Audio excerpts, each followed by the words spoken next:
ಇವರು ಸೈನ್ಯದಲ್ಲಿ ಕೆಲಸವನ್ನು ಮಾಡ್ತಾ ಇದ್ದಾರೆ. ಅನಿತಾ ತಂದೆ ನಿಂಗಪ್ಪ ನಾಯಕ್ ಇವರು ಗಂಗಾವತಿಯ ಹೊಸಕೆರೆ ಗ್ರಾಮದವರು.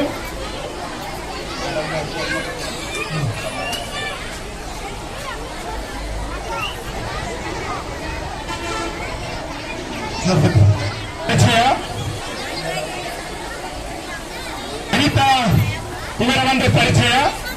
ಅನಿತಾ ತಂದೆ ದಿವಂಗತ ನಿಂಗಪ್ಪ ನಾಯಕ್ ಇವರು 1ನೇ ತರಗತಿಯಿಂದ 8ನೇ ತರಗತಿಯನ್ನು ಸರ್ಕಾರಿ ಮಾದರಿ ಹಿರಿಯ ಪ್ರಾಥಮಿಕ ಹೊಸಕೆರೆಯಲ್ಲಿ ಅಧ್ಯಯನ ಮಾಡಿದ್ದಾರೆ.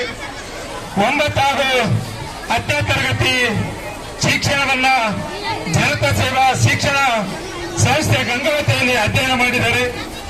ಪ್ರಥಮ ಮತ್ತು ದ್ವಿತೀಯ ಪಿಯುಸಿ ಸರೋಜಮ್ಮ ಬಾಲಕಿಯರ ಕಾಲೇಜು ಗಂಗಾವತಿಯಲ್ಲಿ ಅಧ್ಯಯನ ಮಾಡಿದ್ದಾರೆ.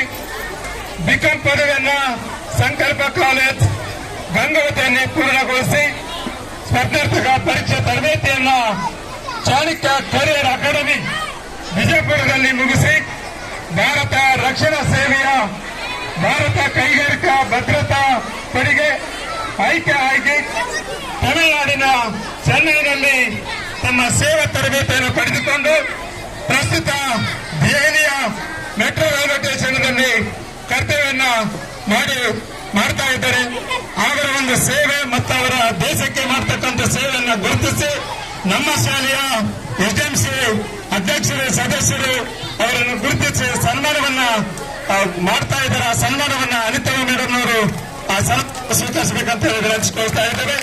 ದಯವಿಟ್ಟು ವೇದಿಕೆ ಮೇಲೆ ಇರ್ತಕ್ಕಂಥ ಎಲ್ಲ ಗಣ್ಯರು ಅವರನ್ನ ಸನ್ಮಾನಿಸಬೇಕಂತ ವಿನಂತಿಸಿಕೊಳ್ತಾ ಇದ್ದೇವೆ. ಎಲ್ಲರೂ ಭಾರತದಲ್ಲಿ ಆರಾಮಾಗಿ ಕುಂತಿದ್ದೇವೆ ಅಂತಂದ್ರೆ ಕಾರಣ ನಮ್ಮ ಸೈನಿಕರು ನಮ್ಮ ದೇಶದ ಗಡಿಯನ್ನು ಕಾಯ್ತಾ ಇದ್ದಾರಲ್ಲ, ಅವರ ಒಂದು ಸೇವೆ, ಅವರಿಂದ ನಾವಿಂದ ಆರಾಮಾಗಿ ಕುಂತಿದ್ದೇವೆ ಅನ್ನುವಂತ ಮಾತನ್ನು ಈ ಸಂದರ್ಭದಲ್ಲಿ ಹೇಳಕ್ಕೆ ಇಷ್ಟಪಡ್ತೇನೆ.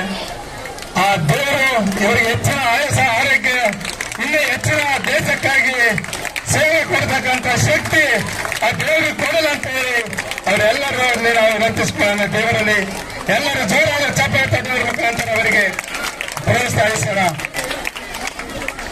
ಮೆಟ್ರಿ ಗ್ರಾಮದವರು ಇವರು ಕೂಡ ಸನ್ಮಾನವನ್ನ ಸ್ವೀಕರಿಸುವಂತ ಸಮಯ. ದಯವಿಟ್ಟು ಅವರು ಸನ್ಮಾನವನ್ನು ಸ್ವೀಕರಿಸಬೇಕಂತ ವಿನಂತಿಸಿಕೊಳ್ತಾ ಇದ್ವಿ.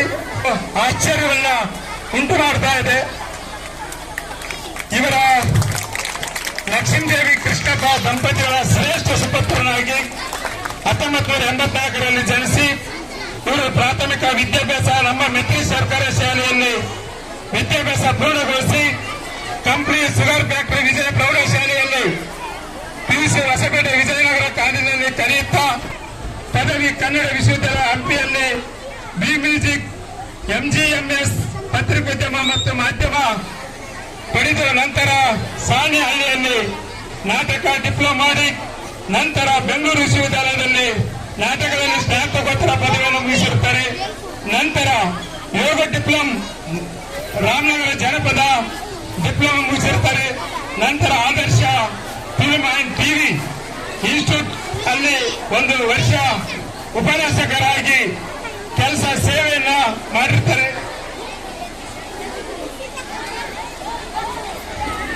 ಮತ್ತು ಹಂಪಿ ಕನ್ನಡ ವಿಶ್ವವಿದ್ಯಾಲಯದಲ್ಲಿ ನಾಟಕ ಅಧ್ಯಾಪಕರಾಗಿ 1 ವರ್ಷ ಕಾರ್ಯವನ್ನು ನಿರ್ವಹಿಸಿದ್ದಾರೆ. ಈಗ ಬೆಂಗಳೂರಿನ ಇನ್ಸ್ಟಿಟ್ಯೂಟ್ ಆಫ್ ಫಿಲ್ಮ್ ಇನ್ಸ್ಟಿಟ್ಯೂಟ್ 1 ವರ್ಷ ಅಭಿನಯ ಶಿಕ್ಷಕರಾಗಿ ಕಾರ್ಯನಿರ್ವಹಿಸಿದ್ದಾರೆ. ಬೆಂಗಳೂರು ವಿಶ್ವವಿದ್ಯಾಲಯದ ಪ್ರದರ್ಶನ ಕಲಾ ವಿಭಾಗದಲ್ಲಿ 5 ವರ್ಷಗಳ ಕಾಲ ಅತಿಥಿ ಉಪನ್ಯಾಸಕರಾಗಿ ಸೇವೆ ಸಲ್ಲಿಸಿರುತ್ತಾರೆ. ಪ್ರಸ್ತುತ ಕೊಪ್ಪಳ ವಿಶ್ವವಿದ್ಯಾಲಯ ಇದರಲ್ಲಿ ಪ್ರದರ್ಶನ ಕಲಾ ವಿಭಾಗದ ಅಧ್ಯಾಪಕರಾಗಿ ಸೇವೆ ಸಲ್ಲಿಸ್ತಾ ಇದ್ದಾರೆ. ಇವರು ಸುಮಾರು 20 ನಾಟಕಗಳನ್ನು ನಿರ್ದೇಶನ ಮಾಡಿದ್ದಾರೆ. 5 ನಾಟಕಗಳನ್ನು ಸ್ವಂತ ರಚಿಸಿದ್ದಾರೆ. ನಂತರ 8 ಕಿರುಚಿತ್ರಗಳಲ್ಲಿ 4 ಸಿನಿಮಾ 6 ಸೀರಿಯಲ್ ಚಿತ್ರಗಳಲ್ಲಿ ಕೂಡ ಅಭಿನಯಿಸಿದ್ದಾರೆ.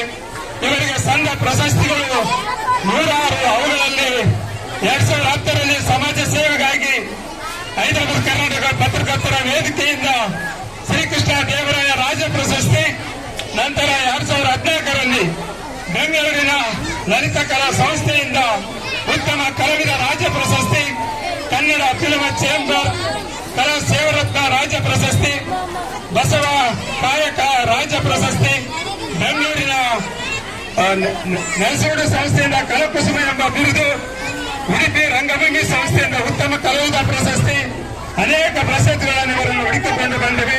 ತಂತ್ರಜ್ಞರಾಗಿ ನಾಟಕಗಾರಾಗಿ ಗುರುತಿಸಿಕೊಂಡು 2018ರಲ್ಲಿ ದೆಹಲಿಯಲ್ಲಿ ನಡೆದಂತಹ ಥಿಯೇಟರ್ ಒಲಿಂಪಿಕ್ ನಲ್ಲಿ ಭಾಗವಹಿಸಿ ದೆಹಲಿ, ಹರಿಯಾಣ, ಗುಜರಾತ್, ಹೈದರಾಬಾದ್, ಬಾಂಬೆ, ಕೇರಳ, ಕರೈಕೊಡಿ, ಕಲ್ಕತ್ತಾ, ವಿಶಾಖಪಟ್ಟಣ, ಪಂಜಾಬ್ ಸೇರಿದಂತೆ ದೇಶದ ಅನೇಕ ರಾಜ್ಯಗಳಲ್ಲಿ ಕನ್ನಡಿಗರ ಅಭಿನಯದ ಛಾಪವನ್ನ ತೋರಿಸಿದ್ದಾರೆ. 2025 ಫೆಬ್ರವರಿ ತಿಂಗಳಲ್ಲಿ ಅಂತಾರಾಷ್ಟ್ರೀಯ ಕನ್ನಡ ಸಮ್ಮೇಳನ ಜನಪದ ಉತ್ಸವದಲ್ಲಿ ಬೆಂಗಳೂರು ವಿಶ್ವವಿದ್ಯಾಲಯದಿಂದ ಮೆಂಟೋಸಾಂಗ್ ಕಥಾ ಪ್ರಸಂಗ ನಾಟಕ ಮುಖ್ಯ ಪಾತ್ರಧಾರಾಗಿ ದುಬೈನಲ್ಲಿ ಪ್ರದರ್ಶನ ನೀಡಿ ಅಂತಾರಾಷ್ಟ್ರೀಯ ಕಲಾವಿದರ ಸಾಲಿನಲ್ಲಿ ಸೇರಿಕೊಂಡಿದ್ದಾರೆ. ಅದರ ಜೊತೆಗೆ ಇವತ್ತು PhD ಕೂಡ ಪದವಿಯನ್ನ ಮುಗಿಸಿ ಮೊನ್ನೆ ತಾನೇ ಆ PhD ಪದವಿಯನ್ನ ಒಪ್ಪಿಸಿದ್ದಾರೆ. ಅದು ಇನ್ನೂ ಕೆಲವು ದಿನಗಳಲ್ಲಿ ಆ ಪ್ರಶಸ್ತಿ ಡಾಕ್ಟರ್ ಶಂಕರ್ ಅಂತ ಅವರು ಕೂಡ ಪದವಿ ಕೂಡ ಹೊರಗಡೆ ಬರುವಂತ ಅವಕಾಶ ಇದೆ. ಆ ದೇವರು ಇನ್ನೂ ಹೆಚ್ಚಿನ ರೀತಿಯಲ್ಲಿ ಅವರಿಗೆ ಹೆಚ್ಚಿನ ಆಯಸ್ಸ, ಆರೋಗ್ಯ, ಪ್ರಶಸ್ತಿಗಳು, ಇನ್ನು ನಾಟಕ, ನೃತ್ಯ ಮತ್ತು ಚಿತ್ರಕಲೆಗಳಲ್ಲಿ ಹೆಚ್ಚು ಭಾಗವಹಿಸುವಂತ ಅವಕಾಶ ದೊರೆಯಲಿ ಅಂತ ಹೇಳಿ ನಮ್ಮ SMC ಅಧ್ಯಕ್ಷರು, ಸದಸ್ಯರು, ಊರಿನ ಗಣ್ಯರು ಎಲ್ಲರೂ ಕೂಡ ಅವರಿಗೆ ಸನ್ಮಾನವನ್ನ ಮಾಡ್ತಾ ಇದ್ದಾರೆ. ದಯವಿಟ್ಟು ಅವರಿಗೆ ಸನ್ಮಾನವನ್ನ ಸ್ವೀಕರಿಸಬೇಕಂತ ಅವರಲ್ಲಿ ಮನವನ್ನ ಮಾಡಿಕೊಳ್ತಾ ಇದ್ದೇನೆ. ಎಲ್ಲರೂ ಜೋರಾದ ಚಪ್ಪಲಿ ತಟ್ಟೆಗಳ ಮುಖಾಂತರ ಅವರಿಗೆ ಸನ್ಮಾನವನ್ನು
ಉದ್ದೇಶಿಸಿ ಮಾತಾಡ್ತಾರೆ. ಕೇಶವ್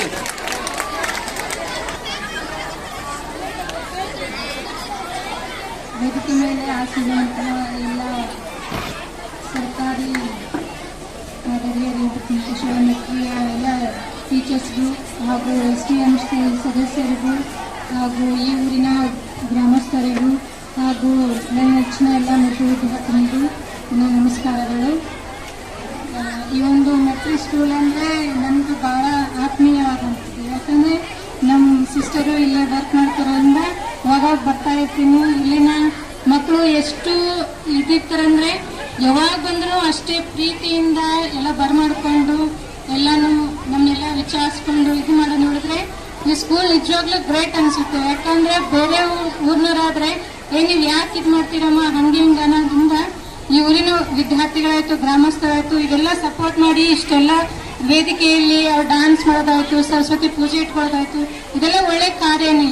ಹಾಗೆ ಎಲ್ಲ ಹುಡುಗರಲ್ಲಿ ಕೇಳೋದಿಷ್ಟೇ, ಚೆನ್ನಾಗಿ ಓದಿ ವಿದ್ಯಾವಂತರಾಗಿ ನೀವು ಹೀಗೆ ಬಂದು ಸನ್ಮಾನ ಮಾಡಿಸ್ಕೊರಿ. ಎಲ್ಲ ದೊಡ್ಡ ದೊಡ್ಡ ವಿದ್ಯೆಯನ್ನ ಕಲಿತು ನಿಮ್ಮ ಶಿಕ್ಷಕರಿಗೂ ನಿಮ್ಮ ಅಪ್ಪ ಅಮ್ಮನಿಗೂ ಒಳ್ಳೆ ಮರ್ಯಾದೆ ತಗೊಂಬರ್ರಿ ಅಂತ ಹೇಳ್ತಾ, ಆಮೇಲೆ ಈಗಿನ 8ನೇ ಕ್ಲಾಸ್ 10ನೇ ಕ್ಲಾಸ್ ವಿದ್ಯಾರ್ಥಿಗಳೆಲ್ಲ ಚೆನ್ನಾಗಿ ಓದಿ ಎಕ್ಸಾಮ್ ಚೆನ್ನಾಗಿ ಬರೀರಿ. ಎಲ್ಲರಿಗೂ ಆಲ್ ದಿ ಬೆಸ್ಟ್. ನನ್ನಲ್ಲಿ ಕರೆಸಿ ಸನ್ಮಾನ ಮಾಡಿ ಇಷ್ಟೆಲ್ಲ ಪ್ರೀತಿ ಕೊಟ್ಟಿದ್ದಕ್ಕೆ ಎಲ್ಲರಿಗೂ ಧನ್ಯವಾದಗಳು. ನೀವು ಕೂಡ ಚೆನ್ನಾಗಿ ಓದಿ ತಂದೆ ತಾಯಿಗೆ ಒಳ್ಳೆ ಮಕ್ಕಳಾಗಿ ದೇಶಕ್ಕೆ ಸೇವೆಯನ್ನು ಮಾಡೋಕ್ಕೆ ಸಿದ್ಧರಾಗಿ ಎನ್ನುವಂತ ವಿಚಾರಗಳನ್ನು ಹಂಚಿಕೊಂಡಿರುವಂತ ಅನಿತಾ ಮೇಡಮ್ ಅವರಿಗೆ ಧನ್ಯವಾದಗಳು.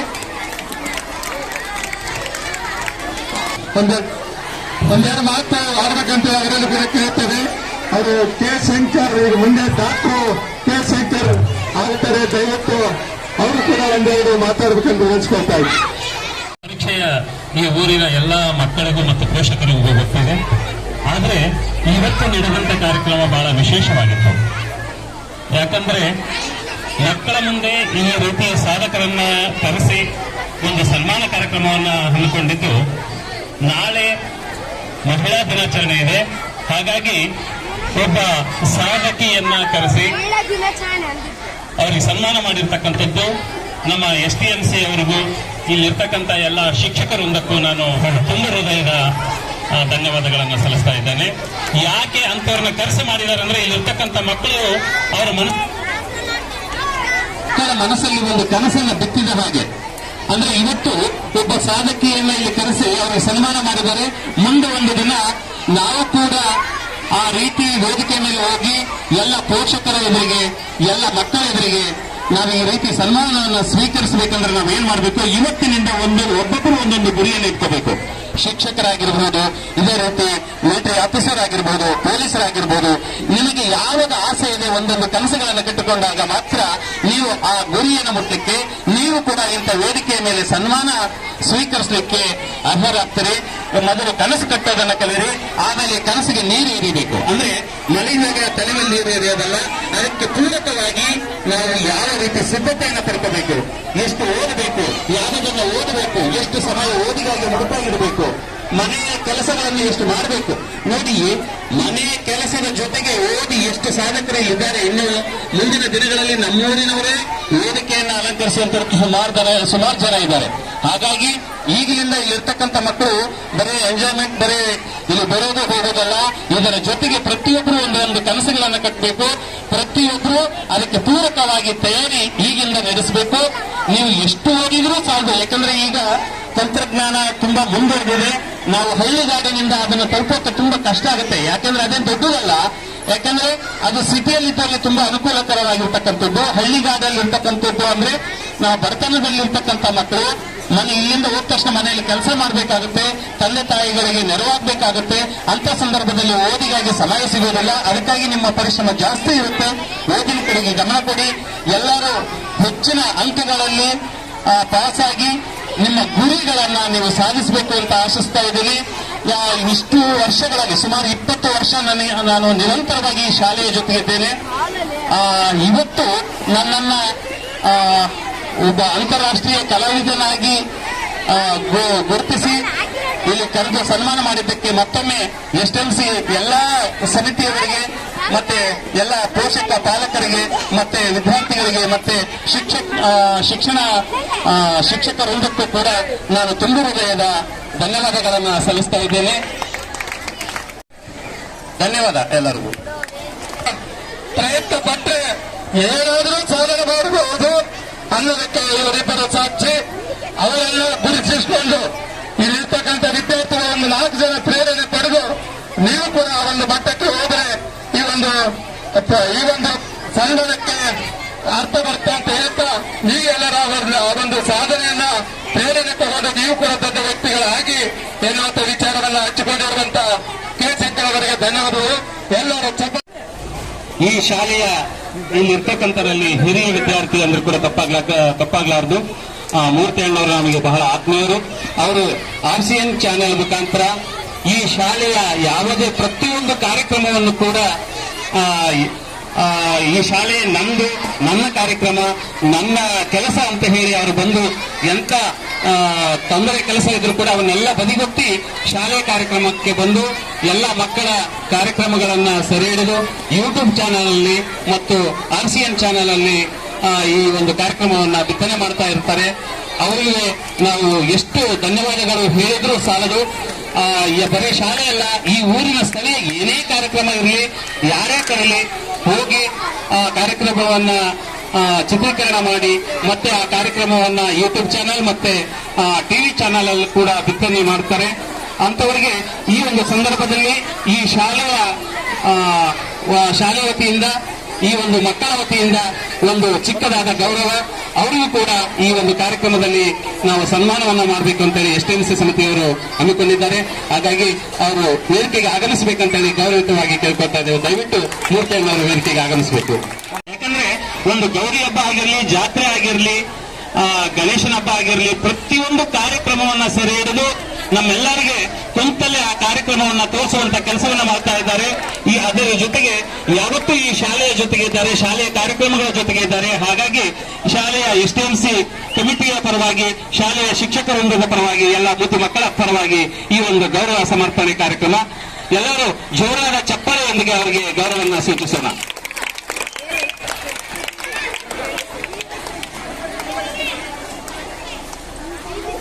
ಸ್ವಲ್ಪ ಆಗಲಾಗಬೇಕು.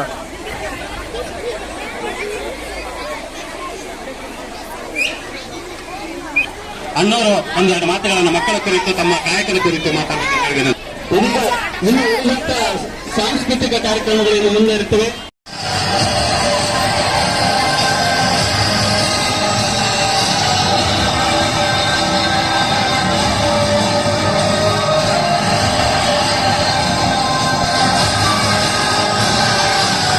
ಕುಂದರ್ಲೇ ಬಿಡ್ರೆ ಅವ್ರಿಗೆ ಕಾಣಲ್ ಕೂಡ.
ಬರೆಯೋಳು ಮಾತ ಕೊಡ್ರಿಗೆ ಬರೆಯೋಳು ಸಂಸಾರವಿಲ್ಲದೆ ಎಲ್ಲ ತೋರಿಸು ಕದ ಕೆಲಸ ಮಾಡುವ ನಾಳು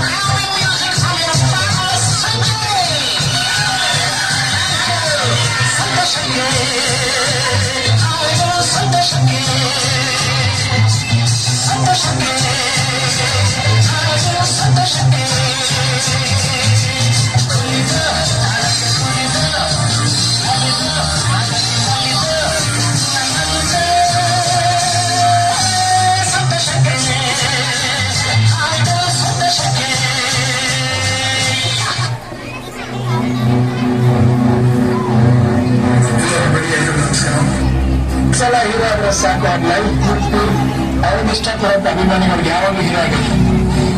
ಆ ಹೆಸರು ಪ್ರೀತಿ ಕೊಟ್ಟಂತ ಜನತೆಗೆ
ನಾನು ಸಂತೋಷ ಚಂದಾದ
ಬರುತ್ತೆ, ಉದ್ದ ಕೈ ಬರುತ್ತೆ.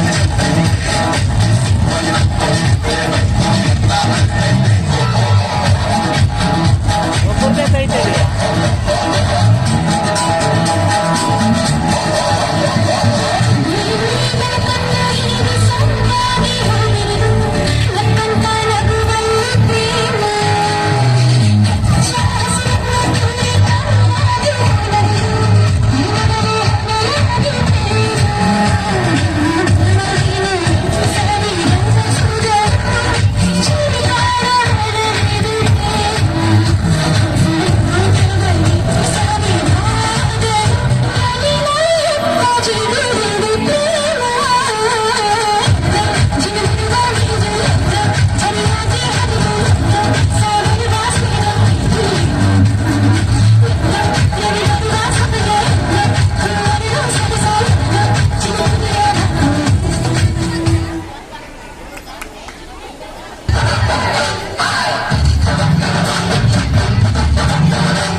ತರಗತಿ ವಿದ್ಯಾರ್ಥಿಗಳಿಗೆ ಧನ್ಯವಾದಗಳು. ನೆಕ್ಸ್ಟ್ 8ನೇ ತರಗತಿ ವಿದ್ಯಾರ್ಥಿಗಳಿಂದ ರಿಮಿಕ್ಸ್.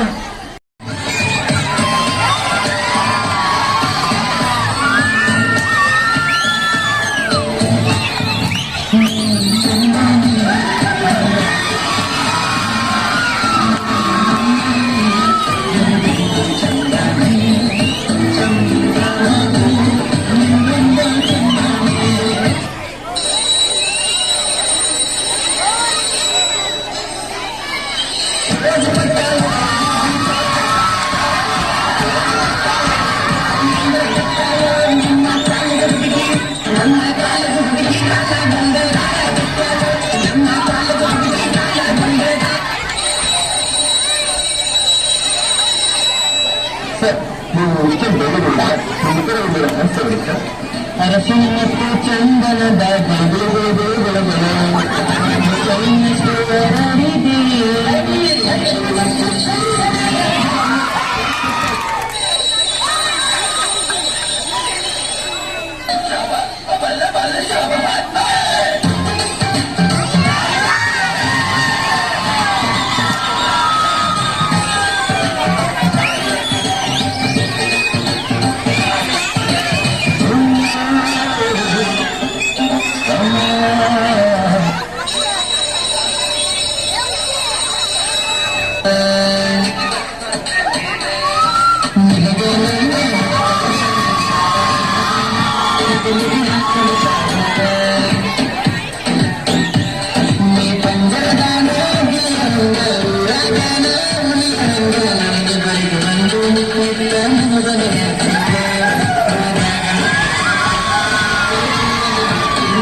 Bye.